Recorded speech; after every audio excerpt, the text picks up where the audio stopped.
Hi guys, Graham here at X Fitness. Just wanted to make a video today to give you some ideas for home workouts using body weight and resistance band exercises. The reason I'm looking at resistance bands is I know a lot of people have already picked them up during the lockdowns, but also of all the fitness equipment out there, I think resistance bands are one of the easiest things to still get hold of. They're quite affordable and they don't take up as much space as bars and dumbbells and things like that. So if you're getting a little bit fed up and you haven't got any, hopefully this will give you some ideas to get some and get going. So rather than just giving you set workouts to do, I wanted to talk through how you can put together your own workouts, and I'll give you a few examples at the end to go with. The way we're going to do this is we're going to look at 6 movement categories. So rather than set exercises, we're looking at types of movement and exercises within that movement. And you can pick an exercise from each to create your workout. So, before we get into the movement categories, we're going to look at types of resistance bands. There are 2 quite common ones that you may come across. I will see if I can find some good and fairly affordable sets to link to in the description of the video. All of these exercises can be done with each one, just the setup might be a little bit different. I'm going to demonstrate some with one type and some with the other. If you've got the opposite type to what I'm using, just have a bit of a play, you should be able to figure it out quite easily.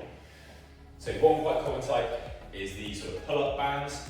They're one big long loop resistance band, and the other type are these kind of tubes with little clips on the end. These often will come in a set with a couple of handles and straps like this, and often will also be a little door anchor which you can kind of put underneath your door to do pulling exercises. So, moving on to the workout. Our first category is going to be a squat. So, your most simple version of a squat would be a body weight squat. With this movement, you're going to be working your quads, muscling your thighs, your glutes, muscling your hips, hamstrings a little bit.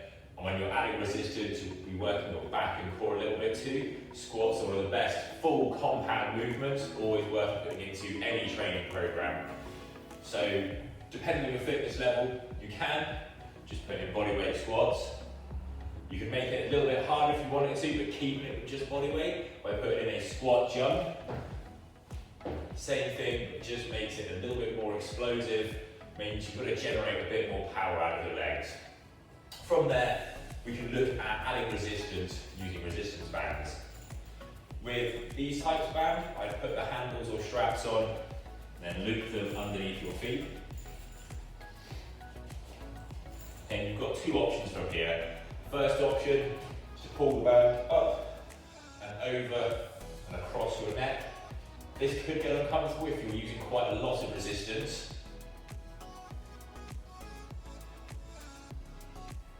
But with a lower resistance band, it feels alright. If it is a little bit uncomfortable for you, you can also hold it in your hands in front, hold it up onto your shoulders, the same movement. So that's a few different options of just squats. If you wanted to take it a little bit further, you can add a shoulder press into it as well. So do a squat thruster, just squat into a shoulder press. With this type of band, I'd actually change it around for that one. I'd stand on the band, have the handles in your hands, squat down, come up, drive the bands up and overhead. So there's a few different options for the squat movement pattern. So the next movement pattern we're going to look at is called a hinge. If you've ever done kettlebell swings or deadlifts in the gym, that's the sort of movement we're looking at here, it's a hinge. The reason it's called that is the main movement we're looking for is a hinge at your hips. Hips pushed back, hips driven forward. You will get a bit of a bend in the knees, especially if your hamstrings are quite tight, but you shouldn't be thinking really about actively bending your knees. The thought should be nice flat or neutral back, hips pushed back, driving forward. With this type of movement, we're going to be targeting the hamstrings and glutes a little bit more. We'll be working our lower back a little bit too. It's there to stabilise. Really, really good movement. So, a few options here.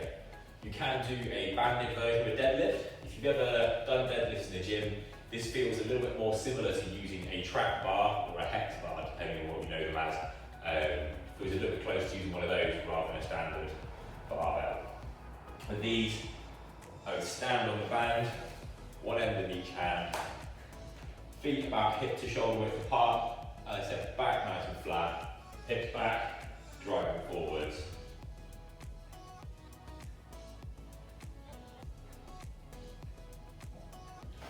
Another option is something called a good morning. It's another exercise you might have done or heard of, which you can do with the barbell. With these, I'd open up the band and stand inside it. Put the other end over your neck. Again, feet hip to shoulder width apart, depending on what's comfortable for you. And the exact same thing as the deadlift. Back straight, pushing the hips back, loading the hamstrings. You want to feel a bit of tightness in the hamstrings. Driving forwards through those. The other option is doing a single leg version, which is same setup, but this time with the band under one foot, over the neck, and same movement, but just doing one side at a time. Those can be quite difficult because they challenge your balance quite a lot. They're really good for building glute strength and stability because of that balance aspect. So our next movement pattern is a lunge. So a little bit more sort of single leg focus here. So you've got a few bodyweight options, mostly bodyweight options, but you can add the band in a little bit as well. Your basic movement here is just a bodyweight lunge. You want to get that back knee down close to the ground, but not quite touching, driving off with that front leg. Really good exercise again for hitting your quads, your glutes, hamstrings a little bit. Really good for your balance, similar to the single leg deadlifts, because it's again a single leg exercise. So, as I said, do bodyweight lunge. If you want to make that a little bit harder, you can turn that into a jumping lunge. Similar to the squat and squat jump, same exercise, but just make it a bit more explosive. The other option I'd recommend if you want to add a little bit of extra resistance is a split squat. So put the band underneath one foot, pull the band up in front of the chest. You want to kind of be stood in sort of a lunge position. Do that split squat, driving through the front leg. Then again, same as the single leg deadlift, just changing legs and working both sides. So, moving on to our next exercise movement category, looking at a push exercise. Push exercises obviously refer to anything where you are pushing away from your body. These movements tend to use your chest, your shoulders, and your triceps mostly. Got a few options. Really simple one if you haven't got any equipment to use. Just going down to the ground for press ups or variations of press ups. But to make it easier, drop your knees onto the floor. To make it harder, you can do explosive press ups. Then coming up, bring your hands off the floor. You can also raise your feet up onto a bench or something, which puts a little bit more emphasis onto your shoulders, makes it a bit harder. Or if you have got bands, you can loop the band around your back. These can be a little bit awkward to step up for. Loop the band around your back and do press ups that way. The other option is doing a shoulder press with the band. There's two different ways you could set that up. You could step inside the band, bring it up in front, press overhead that way. Or you could step on both sides of the band, use the two sides like handles, and press up like that. Again, the press ups and versions of press ups are going to hit your chest a little bit more. Shoulder press, obviously, from the name, going to be using your shoulders a bit more. Both are going to be using your triceps. So our next movement is a pull. So opposite the last one, which was a push. So as you can probably guess, the push is using your chest, shoulders and triceps. Pull is going to be using your biceps, your lats and your traps, all the muscles in your back. And again, there's a few options you can do here. Bodyweight options are fairly difficult unless you've got a pull-up bar or somewhere you can do pull-ups. So if you've got access to that, you can do those. With the bands, we've got a few different options. You can do band pull-apart, quite a simple one. Clues in the name, hold the band, pull it apart.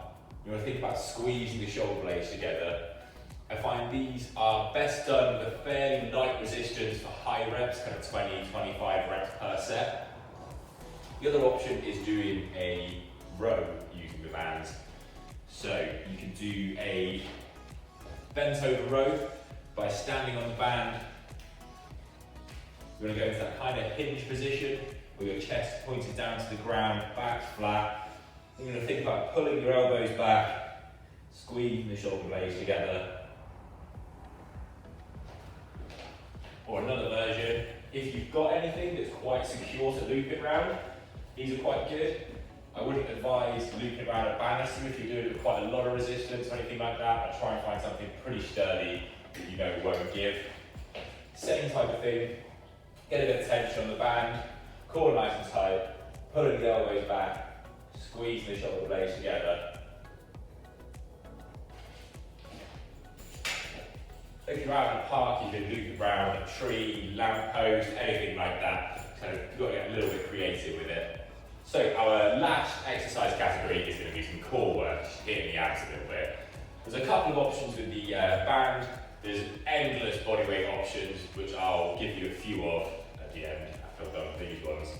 So the first one is kind of a band version of a Russian twist. That I would put the handles around your feet or the band around your feet. It's kind of a easier and a harder version of this. The easier version would be to keep your feet on the ground, lean back slightly to make sure your core is doing the work, hold the band, then twist round towards the floor. If you find that quite easy, you can lift your feet up, do the same thing, but now with your feet off, your core's up to a little bit more work to stabilise. Then if you have somewhere to anchor your band round, you can loop the band round, you can do core rotations. So holding onto the handles, twisting around. Just make sure to do reps going both ways. And again, that's going to hit your obliques quite a lot. If you find it hard doing the Russian twist, and you haven't got anywhere to anchor it, or you just want some more options, you've got lots and lots of bodyweight exercises you can do. You've got regular sit-ups. You can do sit-ups with a twist, bringing your elbow around to touch the knee. You can do leg raises. One of my personal favourite bodyweight core exercises is an alternate V-sit. So you start lying down, arms overhead, reaching up with your hand over to the opposite foot. Those are quite good for hitting your sort of middle section of your core and your obliques as well. So there is your 6 movement categories and a few different options within each of them. So that's the exercises you'll use. Now there's a few different ways you can put them together to give yourself a bit of variety. The first one would be quite a standard kind of interval training style of workout. So you would pick one exercise from each category, get yourself a HIIT timer, there's plenty of them for free on the app stores, and set it for, you can do 40 seconds of work, 20 seconds of rest, you could do 30 seconds on, 30 seconds off, kind of tailor it towards your own ability. Then how many rounds is totally up to you. You might just do 2 rounds, which would be 12 minutes altogether. You could do 4 rounds, which would be 24 minutes. You could pick a couple of different exercises and switch through them. Really kind of, it's up to you. The other option would be a descending rep circuit. So again, pick one exercise from each category, start off doing, say, 20 reps of each, then go down 16 reps, 12 reps, 8 reps, 4 reps through each round. Another quite fun one could be doing the same idea but 10 reps down to 1, so 10 of each, 9 of each, 8 of each, 7 of each, so on and so forth. Or you could also do something called an AMRAP, that stands for as many rounds as possible. To do that, you would, again, choose an exercise from each category, choose an amount of reps, it's totally up to you. You might have 10 reps on some, 5 on others, 20 on others, it's completely up to you and your abilities, but choose your reps on them, choose an amount of time you're going to do it for, just aim to get through as many rounds of that as you can within that time limit. Obviously, there's loads of other exercises you can do, lots of other workout styles. These are just a few ideas to get you going, hopefully give you a bit of inspiration as we're getting pretty deep into the third lockdown. Thanks for watching, guys. If you have any questions, then comment below or drop us a message on Facebook or Instagram. Thank you for watching.